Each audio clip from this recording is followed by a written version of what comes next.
아멘. 오늘 말씀은 사도행전 16장 11절로 15절 말씀. 루디아가 있다는 것입니다. 오늘 본문 11절 보니까 우리가 드로아에서 배로 떠나라고 합니다. 그전에는 바울과 바나바는 혹은 바울과 일행은 이렇게 했는데 오늘은 우리가 드로아에서 배를 타고 사무드라로 직행하여 우리가 갔대요. 사도행전 인간 기자가 누구라고 그랬죠? 누가라고 그랬죠? 누가복음 사도행전이 1, 2로 보입니다. 자,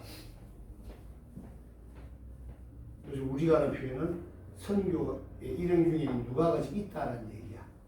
즉, 자기가 본 것을 거예요. 들은 얘기 쓴 거 아니에요. 본 것을 거예요. 저 여러분들 이 우리가 이 단어에 참여하는 저와 여러분 되시기 바랍니다. 무슨 것이냐고 우리 보통은 너희 집에 내거나 우리 집 저기인데 우리란 말 쓰죠. 우리란 말은 하나가 아니고 복수죠. 복수인데 하나가 아니라 여럿이라는 의미도 있습니다만 이 말 뜻에는 하나님의 놀라운 승리가 또 들어있죠. 항상 우리가라고 표현할 때는 나 혼자가 아니라는 거죠. 누가 있어요? 내 주변 사람. 하나님은 너 나를 따로따로 안 보시는 것보다 저와 여러분이 우리가라고 하는 표현 속에 있는 걸 좋아하십니다. 이웃과 합동을 부르시고 내가 아니라 우리가라는 말을 항상 자주 하시는 저와 여러분 되시기 바랍니다. 아멘.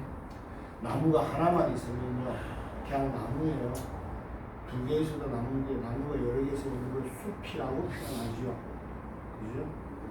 그래서 뭔가 더 하나님 보시기에 아름다운 곳으로 광야에 나무 한 그릇을 있는 것보다 그 나무가 믿음의 씨를 땅에 뿌리고 그 믿음의 씨가 자라서 또 다른 나무가 생기고 그 나무가 자꾸 더 생겨서 큰 숲을 이루기를 하나님이 원하신다 그 생각을 하시고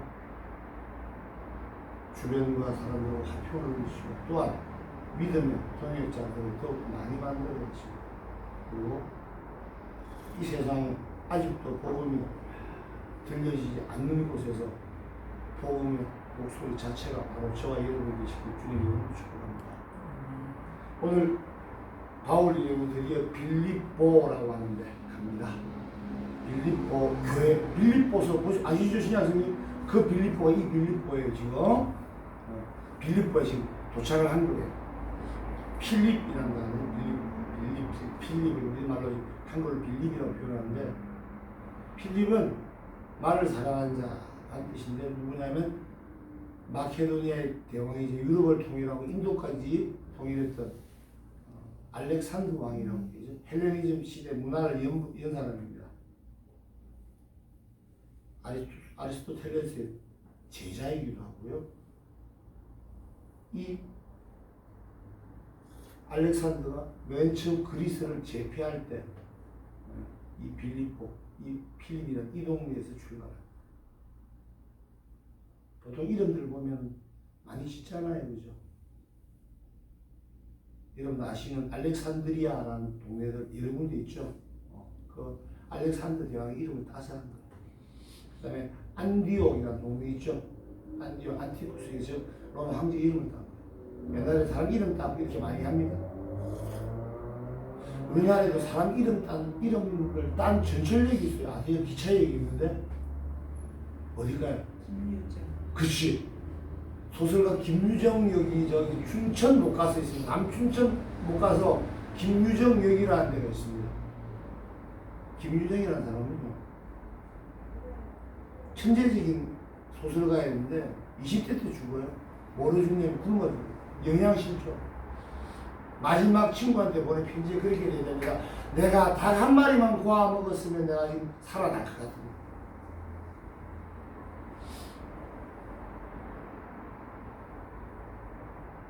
요즘은 굶어 영양실조가 아니라 영양과다로 다 병 걸린다고 하죠. 우리가 조금 더 겸손해져야 될 것 같습니다. 자, 이 빌립보는요 알렉산더 대왕의 그 첫 근거지가 되기도 하지만 나중에는요 치열한 전투장이 됩니다. 이게 군사 전략적 요충지거든. 나중에 여러분들 혹시 영화로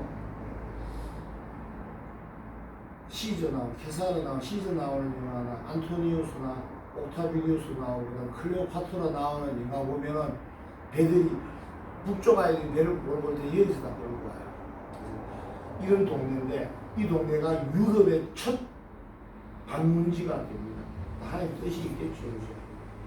헬레니즘 문화가 전 세계를 당시 지배하고 있는 시절이 이 시절이 헬레 문화라는 것은 그리스 문화를 말해요. 그런데 이 그리스 문화를 로마 애들이 그리스와 로마 전쟁을 해갖고 그리스가 로마를 점령을 합니다. 그리스를 점령하고 나니까 쭉 다 점령을 하죠. 나중엔 저기까지 다 점령하잖아요. 페르시아 등까지 점령을 다 하죠. 그런데 그들이 로마인들에게 문화가 없었습니다. 그야말로 이탈리아 반도에서 보리농사 짓던 사람들이야. 이들이 그리스 문화를 가져가죠. 그래서 그리스 로마 신화가 대부분 다 비슷하죠. 헷갈리긴 하지만 비슷하죠. 걔를 가서 뺏긴 거예요. 즉 그리스 문화를 로마인들은 자기들과 하고 싶었고 그 문화를 굉장히 존중하고 전 세계적으로 헬레니즘을 그리스 문화를 퍼뜨리던 사람들이 로마 사람들이었어요. 그 사람들이 퍼뜨린 헬레니즘 문화의 첫 시발점이고 중심지가 바로 이 빌립보였다. 즉 하나님의 나라가 확장되어 갈 때요. 하나님 쓰시는 순서가 이런 것 같습니다. 가장 그들이 심장부라고 생각하는데 거기에 아무런 군사적인 혹은 다양한 문화적인 사회적인 지원 없이 그냥 우리는 누가 하는 건데 우리는 하고 몇 명이서 지금 간 거예요.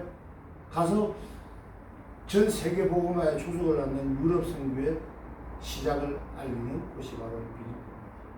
이 빌립보에 갔는데 문제는 이 빌립보는 다른 동네는 웬만한 데 가면 유대인들이 사는 곳에서는 회당이라는 게 있어요.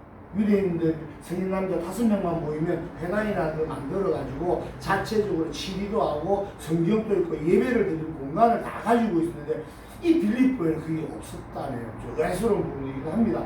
근데 그것은 헬레니즘 문화의 심장부이기 때문에 더욱더 그럴 수 있구나.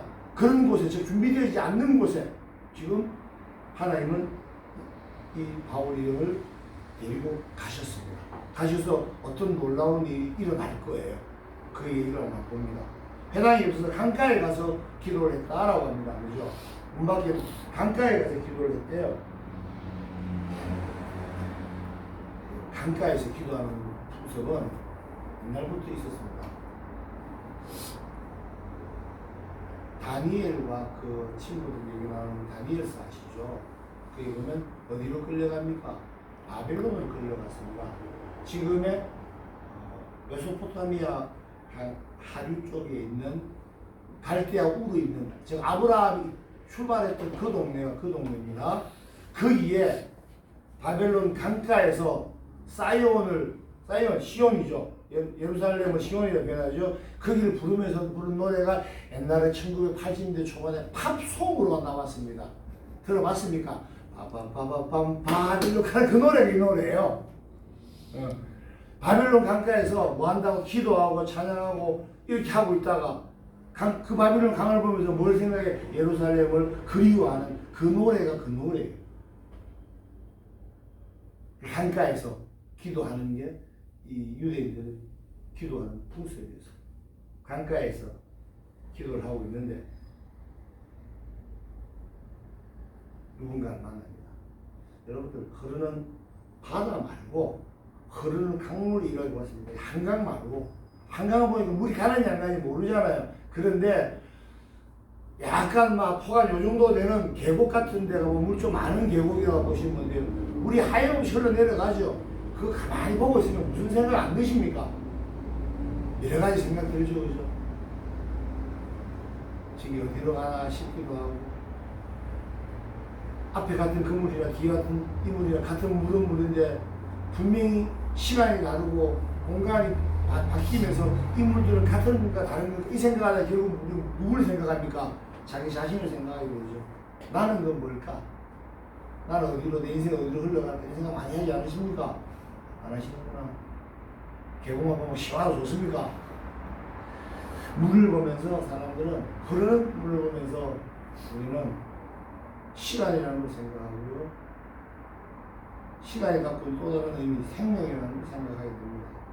유한한 생명을 가진 인간이 자기 자신을 돌아볼 수 있는 것들을 하나님이 허락해 주십니다. 즉 자연 만물을 보면서 우리는 뭘 봐야 돼요? 창조주 하나님을 느낄 수 있어야 되고요. 나 자신의 피조물됨과 나를 돌아볼 수 있는 나의 정체성을 알려고 하는 그런 계기를 하나님께 허락하십니다. 그래서 밖에서 가끔씩 자연도 좀 보면서 보세요. 대한교회 사모님 성함이 마지막 잎새이십니다. 아시죠? 마지막 잎새 오일리에 나오는 그 작품이기도 하지만요. 좀 있으면 이 봉화산에도 낙엽이 하나씩 둘씩 떨어질 겁니다. 떨어지는 잎사귀, 떨어질 낙자이고 낙엽이잖아요. 그죠? 저 낙엽들을 보면서 뭐가 느껴지십니까? 나무가 겨울에 살아남기 위해서 연료 많이 들어가는 거, 파란 것들, 이런 거 다 떨어뜨려서 낙엽이 된다고 과학적으로는 저도 그렇게 배웠습니다만, 그 떨어지는 낙엽이 툭 떨어질 때 저는 제 심장도 툭 떨어집니다. 제가 캐나다에서 유학하고 있을 때요, 한 번은 차를 갖고 어디 가는데 주차장에 차를 빼갖고 차를 타는데 이만한 낙엽이, 그게 낙엽도 크잖아요. 이만한 낙엽이 툭 하고 제 창에 떨어졌는데 얼마나 놀랐는지 몰라요. 오늘 날씨 좋아요. 지금 단풍이 막 내려오고 있답니다. 산에 한번 가보시고 낙엽이 단풍으로 변하고 낙엽이 되는 그 과정인 것도 나무에서 떨어진 바람에 뒹구는 그 낙엽 보면서 뭔가 우리한테는 또 다른 생각이 들 겁니다. 더럽다 귀찮다 이런 게 아니라 우리 삶이 그렇게 유한하다는 걸 우리가 많이 느끼잖아요. 그걸 알면 시한이라는 게 시간이 정해져 있다면 우리에게 주어진 이 시간을 함부로 살려서는 안 될 거랍니다.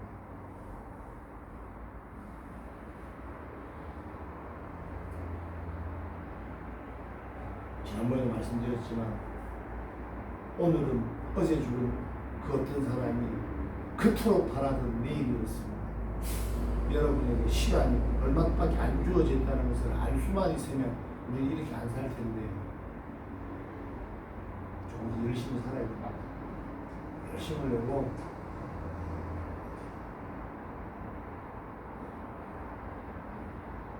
자, 다시 본문으로 와서요. 강가에서 이렇게 기도를 하고 있었어요. 기도를 하고 있는데 루디아라는 여자를 만나네요. 그죠? 여러 명의 여자가 있는데 거기다 말을 전하는데 루디아가 라는 여자가 거기 있었어요. 루디아라는 이름은요, 생산이라고 하는 뜻이에요. 이 루디아는 원래는 아시아 쪽에 있는 사람이었어요. 그러다가 빌립보 쪽으로 와서 옷감을 파는 사람이에요. 옷감 장사해서 옷감 사업을 하고 있어요. 당시에 루디아는 자주색 옷감을 취급을 했는데 루디아의 옷감은 좀 특별했다고 합니다. 특수한 진주를 이용해서 염료를 만들어서 염색을 했다는데 색깔이 그죠? 다 하얗다는 우리끼리 할 텐데 왜 자주색을 했을까? 자주색은 당시에 교황, 황제만 있던 것입니다. 교황이 그 당시 교황이 없으니까 황제들, 왕들만 있던 거. 황제가 자주색, 보라색 이런 거 입고 돌아다니니까 그 동네 왔다가 자기 동네로 돌아가도 왕들이 있을 거 아닙니까? 그럼 그 왕들은 지 왕궁에 가면 뭐 입을까? 지도 똑같이 자주색이고. 왜? 그 자기 왕국에 있어 자기가 황제가 안 보니까. 그래서 또 그걸 본 귀족들은 그거 안 입을까? 저기 집에서 그거 입겠지. 그래서 굉장히 귀한 옷감으로 부가가치가 높은 사람이었습니다. 쉽게 말하면. 그리고 이제 이 등장한 이 루디아에 하나님은 어떤 일을 하십니다. 무슨 일을 하시냐면 14절 한번 읽어보세요. 14절 보세요. 14절 읽습니다. 시작. 도하기야 시인은 자세 옥합 장사로서 하나님을 섬기는 루디아라는 한 여자가 말을 듣고 있을 때 여기 보입니다. 주께서 그 마음을 열어 바울의 말을 따르게 하십니다. 하나님이 지금 뭐 하신 거예요? 루디아의 마음을 지금 여셨어요. 그리고 바울의 말을 듣게 합니다. 여러분 자녀들 중에서 혹은 여러분들 살면서 누가 뭐라 그러면 그 말 귓등으로도 만드는 사람들 있죠. 왜? 마음을 안 여는 게 기도 안 열어. 어떤 말 열어. 근데 지금 하나님이 루디아의 마음을 이렇게 열어갖고 바울의 말이 그 마음에 들어가게 합니다. 그리고 빌립보 교회의 첫 번째 신자가 되게 하죠. 빌립보 교회의 첫 번째 신자는 유럽 최초의 기독교 신자가 됩니다. 최초라는 난 좀 의미 있죠. 뭐든 우리나라 최초의 기독교인이 누군지 아십니까? 누구요? 그래 모르죠? 주몽? 우리나라 최초의 기독교 신자가 여러분들 상식책에 나와요 이거. 와 우리 벌써 까먹었다.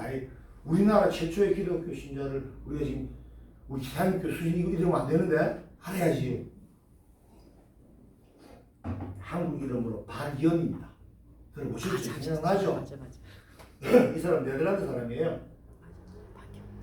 벨트브레라고 하는 네덜란드 사람이 이 사람이 일본으로 왔다가 집으로 가고 했고 한국 조선에 정착을 해요. 정착을 해갖고 화포 만드는 기술도 가르쳐주고 하는데 이 사람은 이름을 박연으로 이름을 바꿔갖고 한국 사람이 됩니다. 그리고 심지어 병자호란 때는 참전합니다.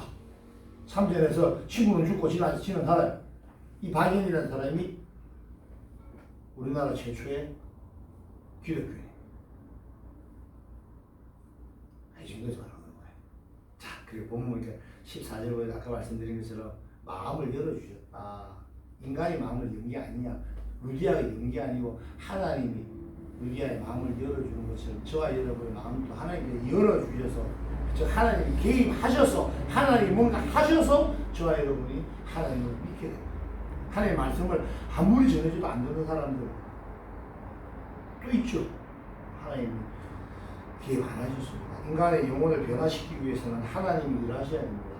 루디아의 경우도 하나님께서 이 여인의 삶에 오셔서 간섭하시고 마음을 열어주셔서 하나님이 말씀, 바울이 전하는 하나님의 말씀을 듣게 합니다. 그랬더니 15절에 보면 그와 그 집이 다 세례를 받았다. 즉 구원의 상징이죠. 세례가 구원을 받았다고 합니다.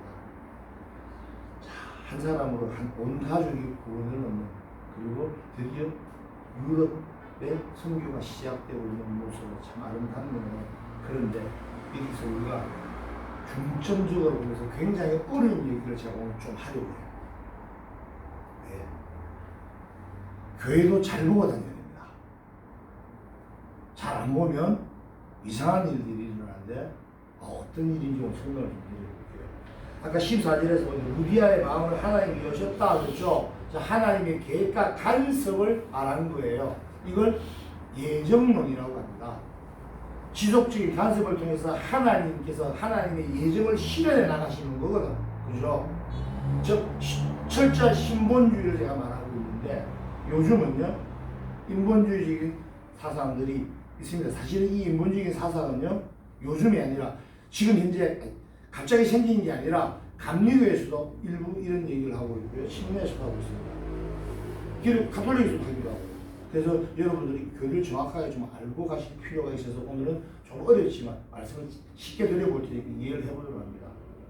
자, 알마니안주의 들어보셨을 거예요. 이런 거예요. 인간에게는 자유의지가 있어서 하나님 은혜가 내게 오더라도 지가 그 은혜를 거부하면 지옥 간다는 얘기 쉽게 말하면 가능합니까? 모든 인간은 예수님은 모든 인류의 인류를 위해서 대속해서 죽으셨으니까 모든 인류는 구원받을 자격이 있다라고 생각하는 게 이 이 사상인데 잘못된 사상입니다. 이 부분 내가 한 말에도 거기를 끄덕거리면 안 되는 부분이었어요. 보세요. 네? 다른 거 이렇게 다 빼고 시켜준 거 해볼게요. 봅시다. 하나님, 인간의 구원을 하나님이 작정하시고 계획하시고 오늘 루디아한테 오셔서 마음의 문을 여신 것처럼 하나님께서 그 은혜를 주시고자 하면 인간은 거절할 수 없어요. 그죠? 근데 여러분 아시는 감리교회 중에 하는 얘기는 거절할 수 있다는 얘기입니다. 인간이 하나님의 은혜를 거부하고 지금 멸망의 길로 간다라고 해요. 그럼 하나님께서 전능하신 거야, 안 하신 거야? 안 하신 거잖아요. 그죠? 하나님의 은혜를 인간이 거부할 수 있다? 말이 안 되죠. 그리고 은총으로부터 하나님께서 구원의 은혜를 베푸르셨는데 그 은혜로부터 인간이 떨어져 나갈 수도 있다 라고 한 얘기는 우리처럼 장로교에서는 하는 말과 좀 다른 얘기, 이해가 좀 다릅니다.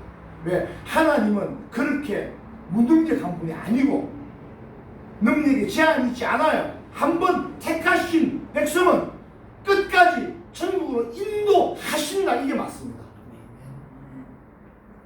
저와 여러분 아무리 거절하고 저항하더라도 하나님은 한번 계획하신 하나님의 예정을 끝까지 실현하셔서 저와 여러분이 하나님께서 떨어져 나가지 않고 구원의 은총에서 떨어져 나가지 않고 끝까지 하나님께서 끌고 구원의 은혜를 누리게 하신다. 이것이 칼빈주의 장로회의 전통이고 신학적인 배경인데 저는 지지합니다. 철저하게 지지합니다. 왜? 하나님의 은혜를, 하나님의 능력을 제한하고 싶습니까? 이게 인간의 교만이에요. 내가 볼 때. 하나님 은혜를 주신다. 인간이 싫으면 안 해? 그럼 누가 더 세네? 어떤 사람 지나고 텔레비에 나와갖고 하나님한테 노력하는 사람이 있더만. 그죠? 과연 인간이 얼마나 담대하면 이런 말을 할 수 있을까요? 하나님이 은혜를 주신데 인간이 거부할 수 있다? 그럼 하나님 인간하고 거의 비슷한 수준이네 지금. 말이 돼요 이게? 안 되죠. 그래요 여러분. 그래서 다 사랑 얘기하고 예수님 얘기하는 것 같아도요 어떻게 받아들이고 어떻게 삶을 살아가야 되는 그런 지침에 대한 얘기는 해석이 달라질 수 있다는 것 때문에 혹은 다른 류의 주장을 함으로써 우리들의 삶을 우리들의 인생을 이상한 쪽으로 끌고 갈 수 있다는 생각을 반드시 해야 돼요. 그래서 깨어있어야 돼요.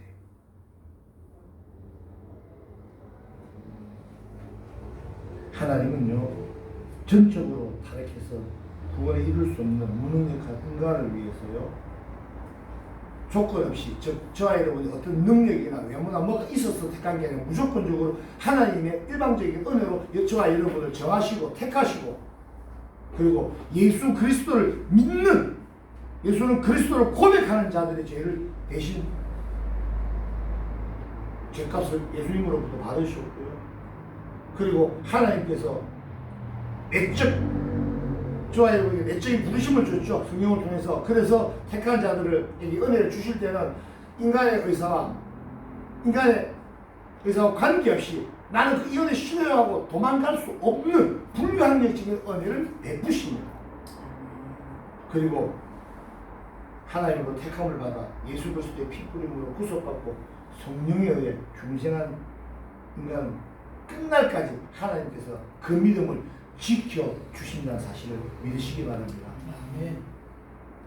물론 우리가 완전한 성화에 이르지 못해가지고 도중에 범죄에 빠질 수도 있죠. 죄를 범하기도 합니다만 그럼에도 불구하고 어떤 세력도 성도를 예수 그리스도의 언어로부터 완전히 분리시키지 못합니다. 그리고 하나님의 은총의 역사심으로서 반드시 영원한 구원에 이르는 성도를 견인하는 하나님의 능력을 믿으시기 바랍니다. 이거 잘못 믿으면 인간이 거부할 수 있어요. 에? 이런 소리가 나오고 예수 그리스도를 믿지 않음에도 불구하고 예수는 그리스도라 나의 구원자라는 걸 믿지 않음에도 불구하고 역사적으로 이런 사실이 있었기 때문에 모든 인류는 구원받을 수 있습니다 라고 하는 이상한 소리를 하거나 하나님께서 끝까지 사랑하신다는 걸 믿지 않고 한 번 범죄함으로 낙심해서 나는 하나님께 떨어졌다라고 스스로 저주하면서 교회 안 나가는 이상한 사람들 이 대학생은 안 되죠. 그리고 네가 뭔데 하나님 은혜 구원에 주신다는데도 내가 안 받았어요. 이상한 교만에 빠지지 않게끔 우리는 항상 이런 교리 같은 걸 좀 알고 있어요. 그래서 사람 좋아서 음식 맛있어서 찬양 좋아서 뭐 좋아서 교회 다니는 거 아니야. 하나님께서 구원 은혜를 베푸신 그 은혜가 고맙고 지금도 나를 죄를 범한 나를 그래도 마귀가 고소하고 있음에도 정죄하고 있음에도 불구하고 예수 그리스도라는 중보자에 의해서 저와 여러분은 정죄당하지 않고 하나님께서 다시 용서하시고 구원의 길을 완성해 가신다는 이 믿음, 이 옳은 믿음 지켜가심으로 옳은 신앙생활 그리고 하나님께서 기쁜 자리시고 하나님의 기쁨을 되시고 천국을 소망으로 품고 살아가는 그런 성도가 되시길 주의 이름으로 축복합니다. 말씀이 결론했습니다. 여러분 자기 계획대로 살아봤는데 살아십니까? 그죠? 잘 안 됩니다. 내 계획대로 살아지지 않습니다. 그래서 어떻게 해야 돼요? 우리는 오직 하나님의 저와 여러분에 대한 계획을 알고 순종하고 하나님께서 원하시는 바를 나를 통해서 이루도록 순종하는 삶을 살아가시기 바랍니다. 자기 의로 스스로 행하는 자들도 있죠. 그런데 그 의가 하나님의 계획과 아무 상관이 없다면 무슨 소용이 있겠습니까? 반대로 나의 능력이 부족하거나 나의 능력이 부족함이나 모자람에도 불구하고 하나님께서 사용하시겠다면 그런 나를 통해서도 하나님께서 뜻을 이루시는 그런 분이심을 잊지 말아야 할 것입니다. 물 먹으라 했더니 컵으로도 안 먹고 이렇게도 안 먹고 떠가지고 이러고 손에 질질 다 흘리고 물 제대로 못 떠먹는 그 300명을 데리고도 하나님은 수십만 명 미디안군을 물리치는 그런 전쟁을 성령을 이끄신 분이에요. 내가 좀 못나도 하나님 하시겠다면 쓰시겠다면 쓰시는 거. 그래서 그게 감사한 거 아니에요. 죄악으로 죽을 운명이 저와 여러분에게 오신 것.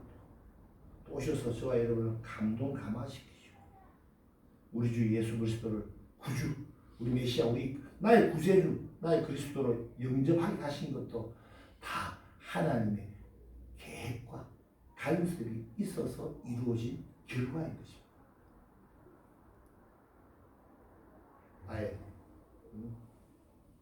내가 내 능력과 상관없이 나는 뭘 산다? 하나님의 능력과 하나님의 은혜로 산다는 게 바로 이런 거예요. 하나님의 나라의 일을 행하면은 내가 아닌 하나님 행하신다는 사실을 믿으시기 바랍니다. 저와 여러분 다만 저와 여러분에게 관심이 많으시고 만세전부터 택하시고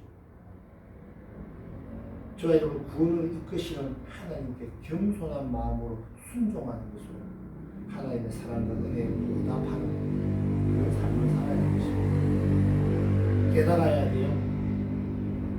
흐르는 물을 통해서도 깨달으시고요. 떨어지는 낙엽을 통해서도 깨달으시고요.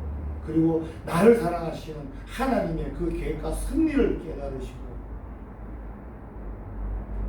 그 깨달음대로 주님의 뜻에 합당한 삶을 살아가는 예배자가 되시길 주의 이름으로 축복합니다. 기도하시겠습니다. 사랑과 은혜가 많으신 하나님 감사합니다. 저희가 부족합니다. 가끔은 우리 스스로의 의를 행하면서 자만할 때도 있습니다. 주여 용서해 주옵소서. 무능하고 교만에 빠지고 어리석은 죄를 용서하시사 이제로부터 자의 만물을 통해서도 하나님을 깨닫게 하시고 저희들의 삶을 통해서 역사하시는 하나님의 승리를 깨달아 오직 겸손한 마음으로 순종하는 저희들이 다 되게 하여 주옵소서. 다음 한 주간 하나님의 저희의 삶에 개입하심과 간섭하심과 도우심이 있을 줄 믿사오며 우리를 구하신 우리 주 예수 그리스도의 이름으로 감사드리며 기도하옵나이다. 아멘.